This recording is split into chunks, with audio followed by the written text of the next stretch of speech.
Ang pastor at pare, minamaliit ang albularyo. Ang masasabi ko lang dito mga kapatid ay mali talaga ang mga pastor at pare na nagmamaliit sa mga albularyo. Hindi naman lahat ng pastor at pare ay nang mamaliit sa mga albularyo, pero marami-rami na din. Iniisip nila na walang kwenta ang mga albularyo at sila ang matataas, kahit naman ang albularyo ay tumatawag din sa Diyos katulad nila. Ang mga albularyo din nga minsan ay mas marami pang magagamot na sakit kaysa doon sa mga nagagamot ng mga pari o pastor. Kung sa gayon, bakit nga ba nila mamaliitin ang mga albularyo? Dahil ba hindi sila nagbabasa ng Bible? Or hindi kaya nagbasa sila ng Bible pero hindi masyado? Or hindi kaya hindi sila nag-aral sa eskwelahan katulad ng mga pari at pastor? Meron kasing superiority complex ang mga pari at pastor na yan na minamaliit ang mga albularyo.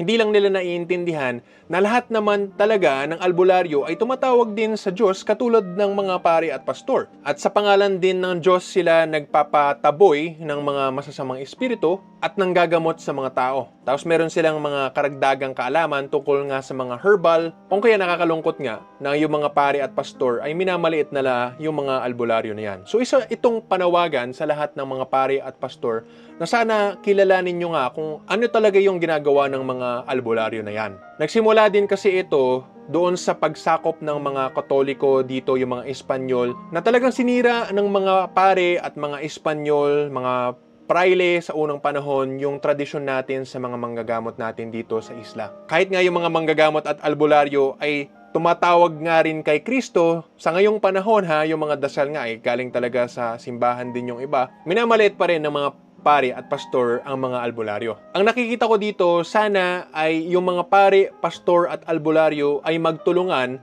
sa isa't isa para mas maipakalat nga ang mabuting balita sa kung ano ang pagiging mabuting tao, katulad lang din sa kung ano ang turo ni Kristo. 'Di ba may isa pang ang kwento sa Acts of the Apostles na meron daw isang tao na hindi kasama sa grupo nila, yung mga main apostles, na nagtataboy sa masasamang espiritu sa ngalan ni Kristo. Tapos sinayaan lang nila kasi tama lang din naman kasi pangalan din ni Kristo yung tinatawag, pangalan din ng Diyos yung tinatawag, tapos gumagawa sila ng kabutihan. So bakit natin sila pipigilan doon sa ginagawa nila, 'di ba? Kasi mabuti yung ginagawa nila. So ganun din sana yung gagawin natin sa ngayong panahon. Yung mga pari at pastor, sana mapahalagahan din nila yung mga albularyo na nagtutulong din naman sa mga tao na gumaling sila mula sa mga sakit nila at mapunta sa mas mabuting buhay at umiwas nga sa mga masama para hindi na sila magkasakit ulit. So yan, short message lang, sana ay magtulungan ang mga pare, mga pastor at albularyo kasi parehong Diyos lang din naman ang tinatawag at mabuti ang gustong gawin ng lahat ng mga yan